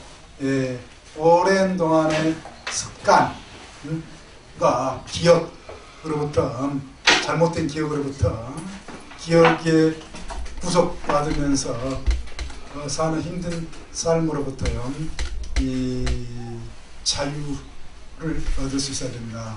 그러면서 세상 보는 눈이 완전히 갑자기 달라지긴 힘들겠지만은요, 차츰차츰 우리가 세상 보는 눈이 달라진다라고 하는 것은 행복해질 수 있어야 된다라고 하는 것입니다. 그런 점에 있어서 이제 아까 우리 공부하다가요, 간략하게 설명을 이제 좀 더 드리면은, 그저기 10가지인가 4가지 그 두려움, 공포가 없는 그 누구예요? 그 4가지 점, 그 삼염주가 있고, 부처님에는 대비가 있다 해서 18가지, 불교 교학에서 불교 학문이라는 겁니다. 교학, 불교학에서 일반적으로 가장 기본 뼈대, 골격이 되는 부처님에 대한 덕성입니다. 여러분들 여기 계신 보살 거사님들 다 나름의 덕성이 있어요, 없어요? 나름 있겠죠. 네. 있겠죠. 아주 우리 보살님 재치있게 표현을 해주신 거예요. 덕성이 또 아주 뛰어난 점, 많은 점도 있는 분이 있고요. 아주 덕성이 척박한 없는 분도 있어요. 이마에 그냥 바늘로 찔러도 뭐 한 방울 안 나오는, 피 한 방울 안 나와도 인색하고 아주 잔인하고 매몰차고, 그런 분 주변에 있던가요, 없던가요? 여기 계신 분들은 없는 것 같아요. 근데 참 세상을 왜 이렇게 그렇게 꼭 살 필요가 있을까 싶은 그런 분들 우리 주변에 있기도 하고 그러지 않습니까? 그런데 참 삶을 아주 넉넉하게, 없어도 넉넉하게 여유롭게 덕을 베푸면서, 이제 사람들이 그 이제 덕 베푼 것으로 생각하지만 사실 그 당사자에서는 굉장히 잘 사는 겁니다. 여유롭게 잘 사는 거예요. 그게 이제 사람들에게는 큰 덕으로 그렇게 와 닿을 수가 있죠. 덕스럽게. 그럼 부처님의 덕과 우리의 덕은 다 갖다 틀리다라는 것입니다. 부처님 덕 훨씬, 우리들에게 있어서도 서로 이 덕성에 차이가 있듯이요. 그 예를 들어서 이제 아까 그 자비, 우리에게 자비라는 게 있습니다. 자비가 있는데 우리의 덕성 수준, 예를 들어 덕성가면 자비의 덕성은 뭐예요? 옆에 아는 친구, 자기가 중학교, 고등학교 뭐 이렇게 같이 살아온 아는 동네 사람이, 아는 친구가 아주 어느 날 만났는데 자기보다 훨씬 더 잘 살고 좋은 남자, 좋은 멋진 여자 만나가지고 고급 승용차에 고급 아파트에 살고 있으면은 아주 행복해요? 행복하지 않아요? 예? 행복해요. 아주 덕성이 태어나시고 이뻐서. 근데 대부분의 어머니는 어쩐다? 아, 이거 상당한 충격. 왜 이 모양 이 꼴인가 나는 상대적으로 비교. 그래서 배도 아프고 아주 그때부터 삶이 힘들어져야 힘들어지지 않아요? 힘들어요. 이제 솔직히 이제 그것보다 상대적 박탈감. 아니 나 모르는 사람이면은 그냥 뭐 지나갈 수 있어요. 예. 근데 아는 사람일수록 더 그러니까 아는 사람이 더 무섭다. 요즘 우리 이 사회가 우리 사회의 어떤 체제가 자본주의에서 이제 자유주의라고 그러거든요. 자유주의는 건 다른 게 아닙니다. 근데 있는 사람이 계속 가질 수 있는 구조가 쉽게 이야기하면 자유주의라는 거예요. 그래 골목 상권까지 다 장악해버리잖아요. 있는 대기업체에서. 그런 게 자유주의라고 합니다. 예를 들면 체제 문제 논의하는 데 있어서요. 예. 우리는 이제 이제 정부에서 그걸 이제 조정을 해줘야 되는 거죠. 근데 어떤 사람들은 그걸 좋아하는 사람이 있어요, 없어요? 그걸 반대하는 사람들이 있어요. 두 층으로 크게는 우리가 뭐 진보, 보수에서 싸우기도 하잖아요. 예를 들면 그 문제 하나만 가지고도요. 또 정확히는 모르고 그냥 무조건 진영 논리로 한쪽 편 들어가지고 싸우는 사람도 있어요. 무엇이든 우리의 어떤 삶을, 생명을 가치 있게 해줄 것인가를 정확히 판단 못하고 아이고 나는 뭐 보수, 내가 속한 지역은 보수 지역에서 그래 표도 어때요? 강남 사는 사람들 어떻게 나오는가요? 또 어느 지역도 또 다 이게 그렇게 나오는 아직까지 우리 사회는요. 그리고 그렇게 살고 있는데 지금 제대로 그러니까 판단 능력이 있다 없다? 자신의 어떤 철학 있어가지고 자신은 우리가 민주주의니까 민주라고는 잣대 그 생명의 어떤 가치를 누가 더 존중히 여기는가 이런 뭐 몇 가지 잣대가 있을 거 아니에요. 그런데 이게 아니에요. 그냥 아이고 나는 뭐 어느 지방 사람이고 또 어느 지역에 내가 얼마 정도 가진 게 있으니까 나는 뭐 어느 편 또 그 반대편 해가지고 아주 요즘에도 우리가 그 이념 대립처럼 돼 있는 경우가 있잖아요. 근데 우리가 알고 분명한 게 이제 하면은 좋은데 제가 봐서는 모르고 막무가내인 경우가 많습니다. 선생님 이렇게 전문적으로 이걸 계속 상담과 대화를 통해서 이렇게 일반 우리 어떤 시민들의 의식 수준이라든지 정치 수준이라든지 시민의식, 민주의식 이런 걸 이제 이렇게 파악하신 분들 그 이야기를 많이 해요. 대학의 선생님들. 이게 우리 사회가 좀 더 물론 비교적으로 다른 나라에서 빠른 속도로 발전해왔고 또 굉장히 지금도 아주 가능성이 많은 사회라고는 그렇지만은 아직까지 우리 그 남한 사람들의 의식 수준, 정치 수준 이런 데서는 모르고 그냥 그저 그냥 진영놀이에서 편들고 그쪽으로 때를 그냥 지어 다니면서 이렇게 사는 사람들이 의외로 이제 많다라고 그렇게 분석하는 사람들이 있습니다. 아무튼 지금 약간 또 새버렸네요. 가늠 안 세려고 했는데요. 대비 우리는 아는 사람이 또 자기 가까이 있는 사람이 사천이 있는 사람은 배가 아프다고 편치 않다라고 하는 겁니다. 그런데 누구나 어때요?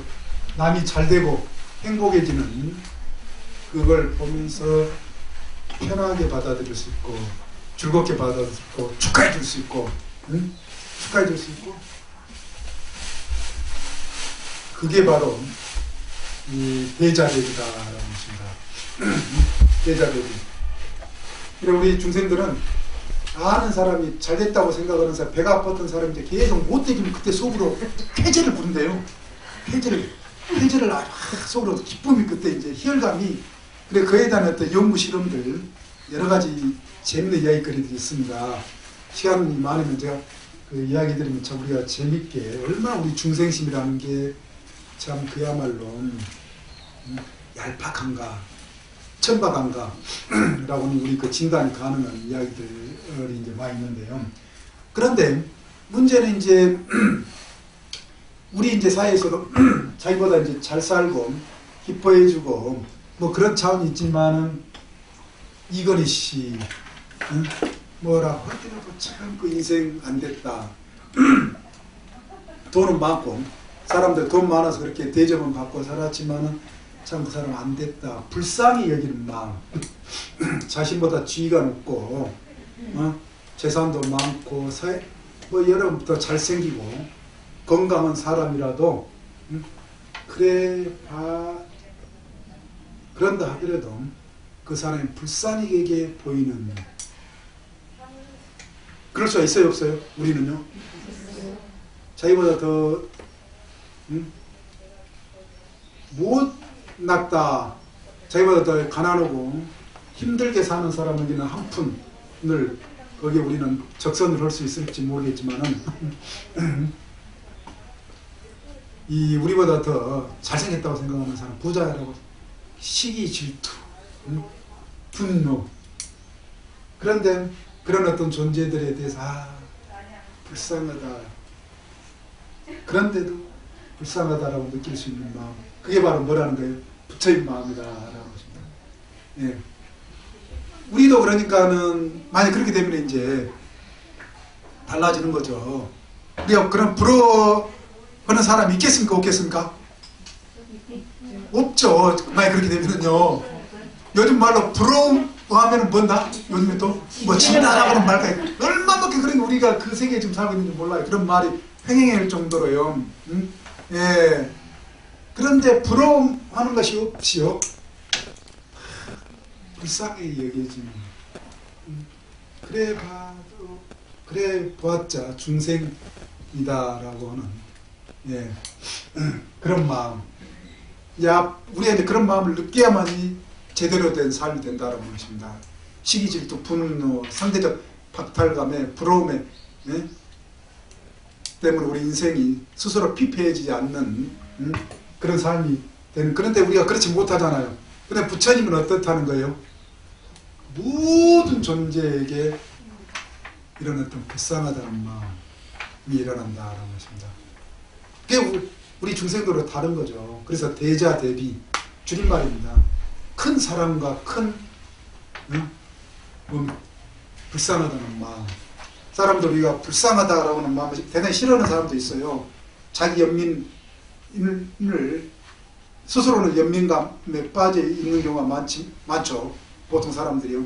그러면서 그렇기 때문에 다른 사람이 자신을 불쌍하게 여기는 허용을 하지 않고 아주 노발대발하는 사람도 있어요. 그래야 안 그래요? 주변에서 보면은요. 그런 사람도 있습니다. 그래서 자기가 처지가 굉장히 힘들고 그렇지만은 다른 사람한테 그런 어떤 관심이라든지 그런 대접 안 받으려고 자신을 포장하거나 위장하는 그런 사람들도 많잖아요.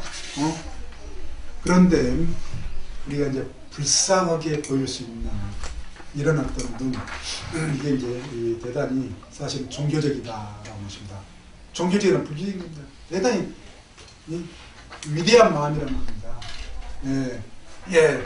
그래 부처님이 우리가 이제 중생들과 다른 예.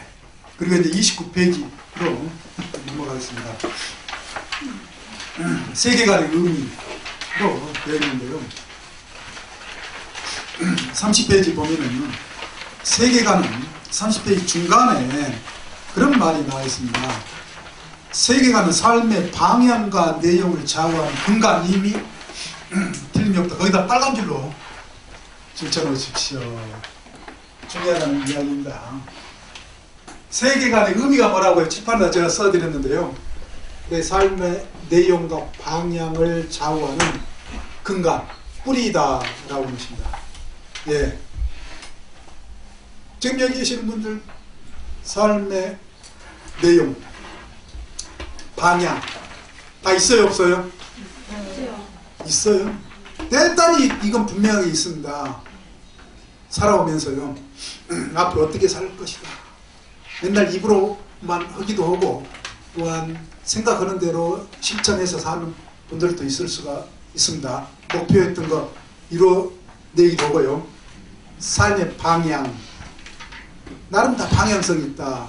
그러면서 삶의 어떤 내용을 자기가 생각된 바대로 차곡차곡 보람있게 채워나가면서 사는 분들도 있고 아이고 그냥 인생 뭐 막가파 인생 뭐 뻔한 거 그러면서 그냥 되는 대로 살자 라고 하신 분들 있을 수 있잖아요. 굉장히 다양한 모습이에요. 삶의 내용을 우리가 삶을 살아가는 모습 다양한 모습이다. 그런데 그런 어떤 다양한 삶의 어떤 모습이 다 다를 수밖에 없는 이유는 뭐라는 겁니까? 달리 이야기하면요.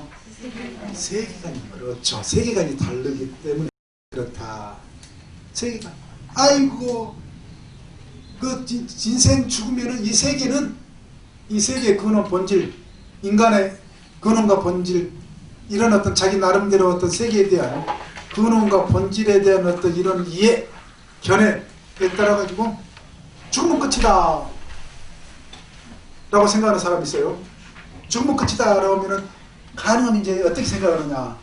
살아있을 때 잘 먹고 잘 살자. 가능한 살아있을 때 수단과 방법을 가리지 않고 수단과 방법을 가리지 않고 그래서 평소에 이렇게 잘 사신 분들도요.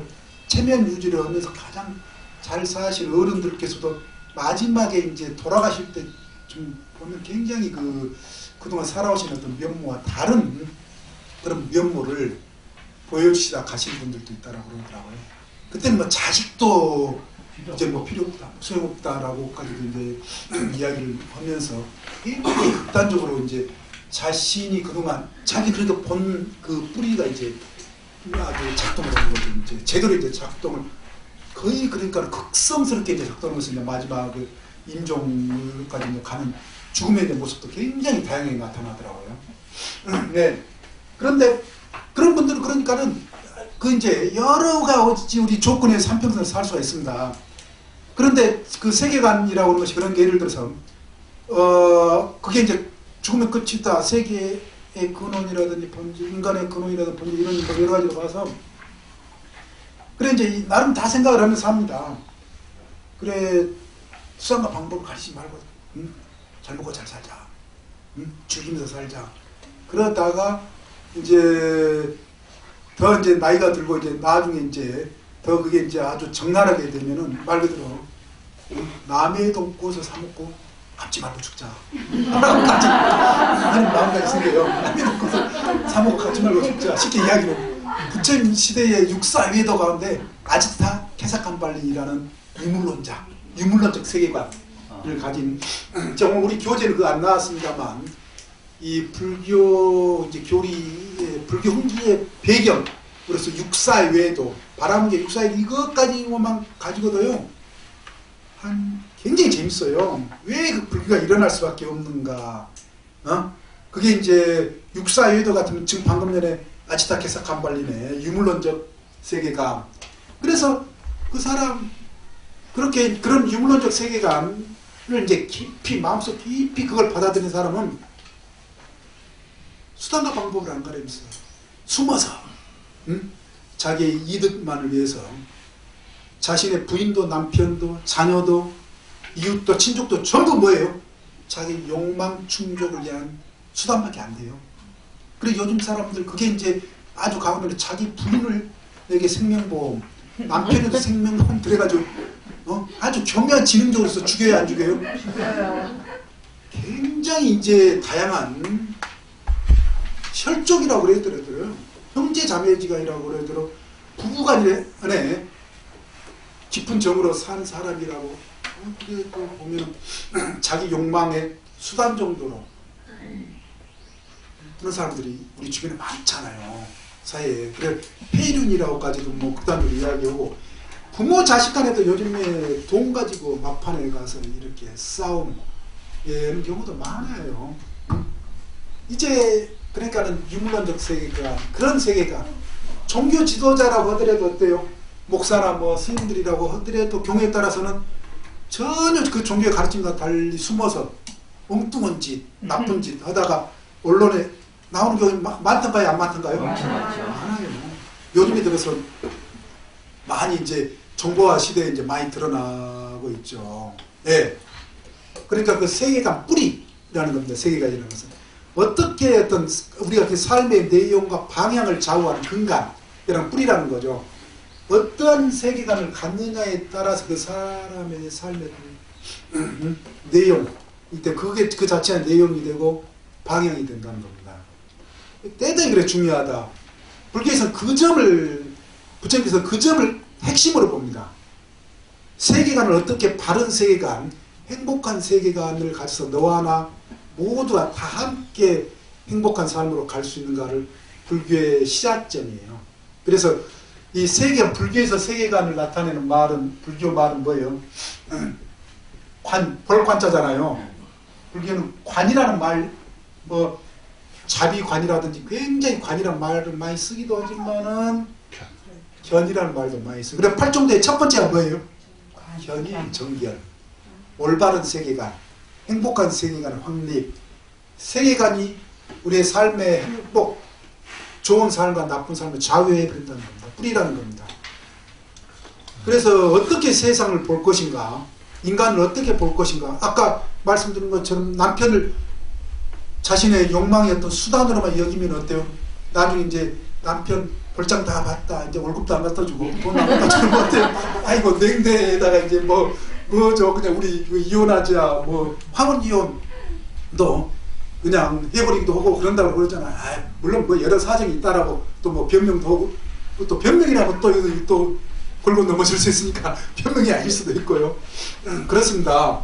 그러니까는 그런 어떤 것에서 이제 벗어나서 우리가 이제 너와 나 모두가 행복해질 수 있는 세계관은 서로가 함께 가야 된다는 겁니다. 응? 예. 그래. 이 세계관에 따라서 가장 사실 중요한 문제가 뿌리라는 겁니다. 근간이란 말. 그것에 따라서 또 인간에 대한 이해도요, 그 세계관에 의해서 좌우가 돼요. 세계관을 어떻게 갖느냐에 따라서 인간의 관점도 이해도 연결되어 있다. 남녀의 문제도 또한 연결이 되어 있어요. 다 연결되어 있습니다. 그렇다고 구체적으로 가치관, 가치적인 문제, 어떻게 살아야 어떤 가치를, 그러니까 좋은 가치, 나쁜 가치에서, 예, 가치관. 그래 우리가 교육상에 있어서 현대 교육에서 이제 이 점은 이제 분명히 압니다. 교육학에서 굉장히 중요하다. 부처님 불교 가르침대로. 근데 교육에서 우리가 늘 강조하는 게 세계관, 인간관, 가치관이에요. 바른, 올바른 세계관을 우리가 확립하도록 교육에서 도와줘야 된다. 여러 세계관을 제시죠. 그런데 우리 교육이 제대로 돼야 안 된다는 거예요. 제대로 안 된다는 거예요. 학교 선생들의 이제 자질 문제도 있고 그래요. 우리가 입시 중심으로 교육 체계가 돼가지고 오로지 지식 교육으로 돼가지고 어떻게 살아야 좋은 삶이 될 것인가, 가치적인 문제를 우리가 요모조모로 따져보는 그런 어떤 공부 제대로 해보는 체제가 아니에요. 대학 체제라고 하더라고요. 대학 들어가면은 바로 뭘 준비해요? 취직 준비, 고시, 뭐 공무원 준비하니 뭐 이런 식으로 이제 이 돼버리니까는요. 예. 그래 제대로 된 교육, 우리가 이제 불교에서 개정해 사막할 때 지적인 부분에만 치중해야 됩니다. 균형 있는 조화 있는 그런 어떤 교육을 해내지 못한다라고 하십니다. 그래 우리가 이제 이런 자리를 통해서 이제 그 보완을 해야 되겠죠. 우리가 바깥에서 얻지 못하는 그것을 통해서 우리가 이제 우리의 삶을 따져보고 생각해 볼 수 있는. 그런데 이제 불교의 세계관은요, 이 굉장히 세계의 어떤 근원 본질의 어떤 문제에 있어서 이 제목에서 우리 잡아지고 우리 교육 교재에서 이제 잡혀진 연기법이라고 합니다. 불교의 세계관 핵심은 뭐라고요? 연기법이라고 합니다. 그래서 불교의 세계관은 연기론적 세계관이라고 합니다. 연기론적 세계관. 세계관은 여러 가지가 있습니다. 기독교적 세계관, 불교적 세계관, 이슬람교적 세계관, 유교적 세계관이 있어요. 다 같을까요? 틀릴까요? 틀려요. 우리가 종교는 같다, 뭐 궁극적으로 같다라고 그렇게 쉽게 이야기하려는 사람들도 있었는데 저는 절대 같다고 생각하지 않습니다.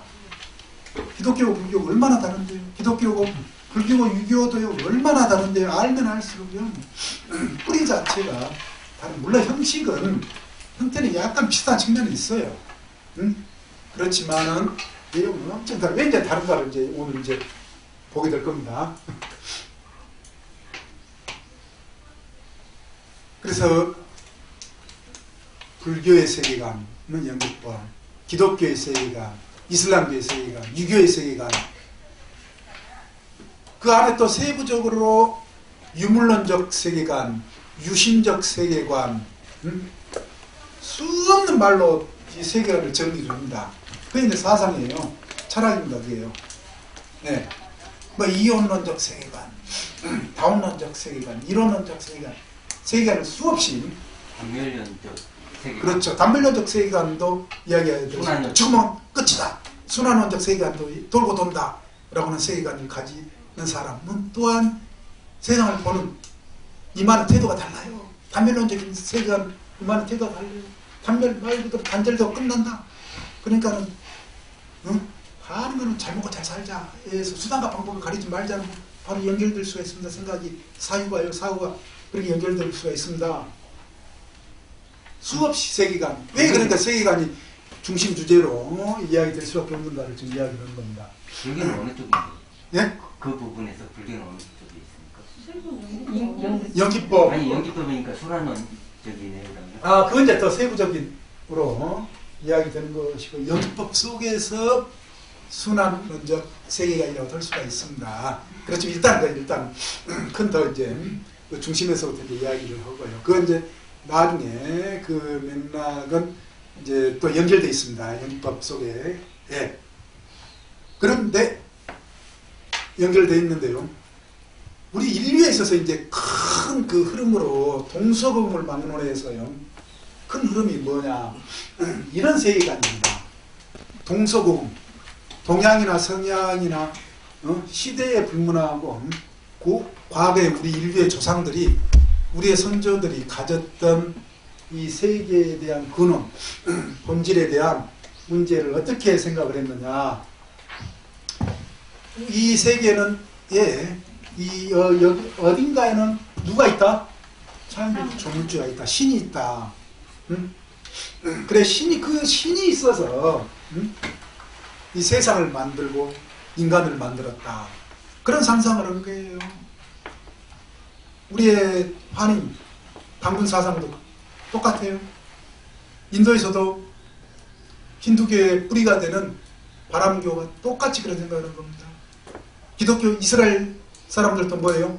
유대교와 기독교, 나중에 셈족, 같은 셈족의 이슬람교, 아프리카, 유럽의 그리스 종교들, 제우스라든지 따지는 전부 그런 최고의 어떤 신을, 최고신과 그 최고신의 창조물로서, 그래 피조물이라고 그러잖아요. 기독교 교회들의 사람들은 창조주와 피조물 개념으로 그 신과 신이 인간과 세상을 만들었다. 종교에 따라서 천사도 만들었다. 라고 그렇게 하면서 그러니까 이 존재의 세계, 이 존재라고 있다라고 하는 겁니다. 세계 존재, 인간 존재. 이 지금 현대 철학에서 이 세계 존재, 세계와 인간, 그리고 구분해서 굉장히 체계적으로 설명을 하려고 하는데, 불교에서 이미 그렇게 설명하고 있습니다. 놀라워요. 불교 제가 부처님 가르침을 이렇게 보면은 2600년 전에 가르치면 요즘 현대 철학에서 이 존재의 세계를 구분하는 것도 굉장히 일치한 것들이 많습니다. 철학이나 학문적 여러 어떤 분야에서요. 그래, 이런 어떤 세계관은 가장 최고신, 그래 가장 높다. 가장 높다라고 하는 것은 우월하다, 정도라는 거예요. 가장 뛰어난 정도다. 그 밑으로 갈수록 상대적으로 어떻다는 겁니까? 뭐가 전제되어 있는 거예요, 여기는요? 열등하다. 우등반 있고 열등반 있잖아요. 요즘에도 학교에서도 우등반, 요즘에 이제 못하게 내놨죠. 요즘은 그래도 숨어서 하는 학교 있을 거예요. 뭐, 예. 열등반 해가지고 아예 포기해버린 학생들도 있고 그러잖아요. 공부 못한다고. 예. 우열로 가르는 거예요. 이 존재의 세계를. 우열로. 그래, 위로 올라갈수록 우월하다. 뛰어나다. 밑으로 가서 열등하다. 그래, 위로 올라갈수록 뭐라는 거예요? 주인이다. 주인이다. 밑으로 내려갈수록 뭐라는 거예요? 종이, 하인. 종이다. 그래, 교회 다니는 사람, 얘 단적으로 교회 다니는 사람들을 신을 뭐라고 그래요? 주님이라고 그러잖아요. 주님. 자신들을 뭐라고 칭해요? 종이라고 칭한 거잖아요. 그거 아주 강조하는 사람이 있어. 그쪽 세계에서, 그쪽 신앙의 세계에서는 뭐예요? 신앙심이 깊은 사람으로 취급해요. 근데 우리 불교에서는 노예적인 삶이다. 그건 잘못된 삶이다. 주체적이 않다. 주인된 삶이 아니다. 그리고 비판을 하는 거예요, 불교는. 주체적인 삶, 노예의 삶이다. 그것은. 불교는 뭐예요? 주인된 삶을 살아는 거예요. 세상을 살았는데 주인으로 살아는 겁니다. 예, 노예나 불입을 당하면서 사는 것이 아니라요. 우리 인류에 있어서요, 동서고물 막론하고 일반적인 세계관, 이런 세계관입니다. 유신론적 세계관이라고 그래요, 그걸요. 위계적이라는 말이 요즘에 우리나라에서 위계적 뭐 성폭력 말 많이 써요, 안 써요? 요즘 많이 나오잖아요. 직장사에서 그냥 직급이 높은 사람이, 직급이 낮은 사람, 인사에 그 힘을 가지고 있는 사람이 그걸 악용해가지고 자기보다 늦게 들어온 사람을 성적으로 착취, 나쁜 행위를 하는 것을 위계적이라고 하는 말을 쓰잖아요. 높낮이를 따지는 겁니다. 계급을 따져가지고 악용하는 겁니다. 이런 세계관이라는 겁니다. 그래, 성경에 창세기에 분명히 그게 나타나요. 신이 인간을 만들고요. 인간에서도 얼마나 이게 분명해요. 남녀의 어떤 위계가 또한 분명합니다. 현재 제가 전번 시간에 말씀 안 드렸던가요? 비슷하게 아마 했을 거예요. 대단히 분명해요. 아담과 이브 창조, 여자 생각지도 않은 거예요. 예. 왜요? 신이 아버지라는 거예요. 신이. 하나님도 아버지라고 그러잖아요. 남성이라는 거예요, 원래. 여자, 이것은 뭐 만들려고 하는 생각지도 않았는데 그냥 남자, 이제 그 신신뿌리 땅콩처럼 아담이 좀 내려오니까 이건 뭐 갈때 취했다. 이렇게 나오잖아요. 그래, 예. 예. 땅콩이라고 할래요? 그럼, 그랬다면 또 혼납니다. 제가 혼납니다. 잘못 했다고. 성경 얼마나 또 동물의 주인은 또 뭐라고 하나? 사람인데 지배 정복하라는 표현이다. 성경, 교회 다녀보신 분들, 오늘 가서 성경책 집에 아직 안 버리고 있으신 분은 한번 봐보세요. 창세기에 동물들을 지배 정복하라고 나와요. 지배 정복. 지배 정복. 예. 남자도 여자를 지배 정복 개념이에요. 아래로 내려가는 지배 정복 개념. 여기에 무슨 개념이 나온다라고요? 차별 개념. 요즘 현대에서 차별 개념. 차별은 달리기 위기적인 건 차별이라는 건 계급이라는 차별을 의미하는 겁니다. 계급, 예전 우리 조선시대처럼 자신이 양반이면 좋겠죠. 근데 여기 계신 분들 거의 대부분 뭐더라고요? 뭐일 가능성이 많다라고요? 쌍놈일 가능성이 많다. 2%도 안 됐어요. 너무 이거 대단히 분명히 알 수 있어요. 그런데 요즘에 다 몰라요. 거의 모릅니다. 그럼 모르는 게 좋아요. 제가 보니까 모르는 게 좋고. 예. 그런데 차별 얼마나 참 차별의 우리 조선시대 때 사람들 보면은요, 많은 사람들이 차별의 삶이라고 이루 말할 수 없습니다. 우리가 이제 알면 알수록요, 얼마나 우리 삶을 불행하게, 많은 사람들을 불행하게 몰고 나가고 스스로도 불행했는가. 응? 서자 나오면 자기 새끼를 뭐예요? 말 그대로 뭘 만드는 거예요? 종을 만드는 시대였어요. 조선시대 때요. 우리 손자들이 그런 겁니다. 예를 들면은요. 그런데 이제 거의 대부분의 우리 삶의 모습이 예전에 유기적 세계관도 마찬가지예요. 전부 그렇다는 겁니다. 근데 불교는 이 세계관을 뭐라고요? 이거 잘못됐다. 부처님 깨달음의 내용이 바로 이걸 뭡니까? 부정을 해버린다. 파기를 해버린다라는 것입니다. 그래 불교 연기법이라는 것은 이렇게 계급적으로 위아래가 있는 것이 세계의 근원이요 뭐 본질이라고 하는 것이 아니라 말 그대로 연기라고 하는 것이 서로 연하여 조건적으로 관련선상 속에 마치 그물줄. 그래 불교에서 그물줄, 거미줄 비유가 많이 나와요. 특히 그물줄. 상하로 서로 연결된 우주 자체가 마치 세계 자체가 전부 그물과 같이 연결되어 있다. 거기는 높낮이가 있다 없다? 없다. 전부 그물코 하나하나마다 주인이다 라고 하는 겁니다. 그래서 불교에서 이 수평적 연기론적 세계관으로 당시에 이런 유기적 세계관으로 사람의 문제에서만도 인도에 무슨 계급제도가 있었다? 카스트. 그게 불교 부정해야 안 해요? 부정하는 겁니다. 그거 아니다. 그거 잘못됐다. 부정은 이유가 세계관적 입장에 따라 부정을 하는 거예요. 그냥 놔두는 게 아니라요. 예. 이게 큰 차이입니다. 거의 그러니까 기존에 우리 인류에서 나오는 종교 사상이요. 유기적 세계관과 관련이 있습니다. 근데 불교만 뭐라고요? 그거 파기 아니다. 그게 너와 나를 모두 위계, 주종관계를 만들고 차별이 장치되어 있다. 내장되어 있다. 그렇기 때문에 행복의 세계관, 우리가 다 함께 행복해질 수 있는 삶의 내용이면서 뿌리가 될 수 있다 없다? 없다라는 겁니다. 부처님께서.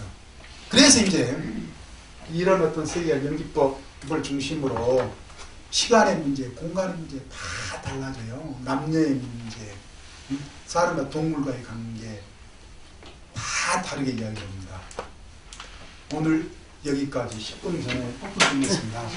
그래 이제 연기법 핵심만 이렇게 아시면은 이것만 아시면 돼요. 우리가 불교 많이 하시면서 아직도 우리 그 경인 불교당 말고는요 다른 데서 연기법 한 몇 년 공부해도 뭐가 뭔지 모르는 불교들 많아요. 예, 왜요? 선생님이 제대로 가르쳐 안 줘서 그렇다. 선생님 분명히 가르쳐준다라는 겁니다. 왜 오늘 좋은 시간 가지시고요. 이만 마치겠습니다. 지금까지 강의해 주신 조진혁 교수님 큰 박수를 부탁드립니다. 예.